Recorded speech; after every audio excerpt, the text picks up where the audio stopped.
Jadi di sini dimasukkan spesimen adalah objek yang diteliti.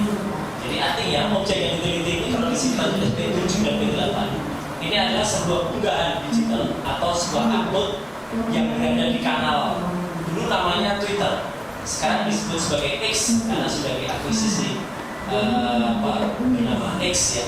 Dan kemudian ini diupload atau diunggah pada tanggal 1 April tahun 2025 pada jam 2:37 siang hari oleh seseorang yang ada namanya di sini bernama Dian Sandi Utama.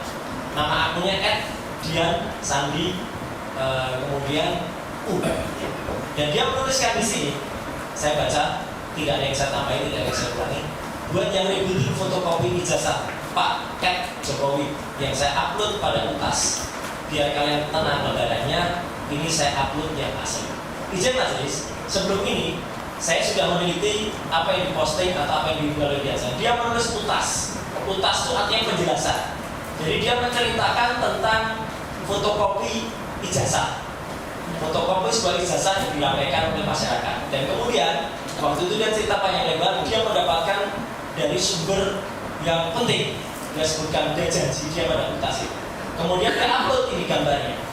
Tapi gambar yang dia upload ini sebenarnya kalau dari sisi telematika, dan kebetulan izin majelis, saya adalah termasuk dulu orang yang disebut dalam tim Komunis Telematika pembuat perancang perumus Undang-Undang ITE nomor 11 tahun 2008 yang kemudian direvisi menjadi Undang-Undang nomor 19 tahun 2016 terakhir menjadi Undang-Undang nomor 1 tahun 2024. Apa yang diposting oleh Dian Sandi ini sebenarnya adalah pelanggaran berat terhadap pasal 32 dan 35. Saya bukan ahli hukum, jadi saya yang menyampaikan saja kenapa saya sebut pelanggaran.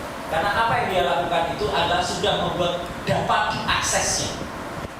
Dia membuat dapat ditransmisikan. Sebelumnya tidak ada fisik atau tidak ada gambar ijazah ini yang beredar di sosial media berupa gambar berwarna. Sebelumnya memang ada.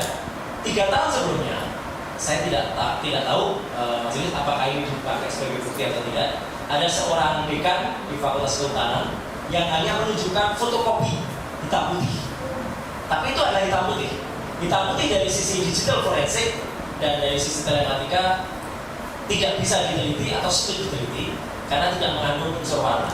Apa yang diupload oleh Dian Sandi ini sangat-sangat krusial, sangat-sangat vital, karena dari sinilah kemudian nanti kalau diizinkan saya akan mempresentasikan juga apa yang sudah saya analisis meliputi error level analysis, histogram, kemudian luminance and gradients, dan juga analisis-analisis yang lain. Karena sekali lagi titik awal dari penelitian digital forensik adalah pada saat postingan Dian Sandi Utama tanggal 1 April 2025 dan sekaligus penegasan pasal 32 dan 35. Ini saya buat khusus untuk 18 Februari 2025. Itu nama saya di situ. Nomor handphone saya terbuka. Silakan kesehatan. Lanjut, next. Izin, terus nggak apa-apa. Nah, jadi saya meneliti ini awalnya adalah sudah lama. Semenjak tahun 2013, ketika pada hari Jumat tanggal 28 Juni di sebuah kampus Universitas Islam Indonesia di Jogja ada sebuah statement yang sangat menarik karena yang bersangkutan hal ini yang bernama Joko Widodo mengaku Fakultas Kehutanan yang total jumlah SKS-nya 160 tidak akan cukup 5 tahun. Jadi ini pasti kalau orang yang pernah belajar akan berpikir ada sebuah yang tidak benar atau sebuah kebohongan di sini. Lanjut, next.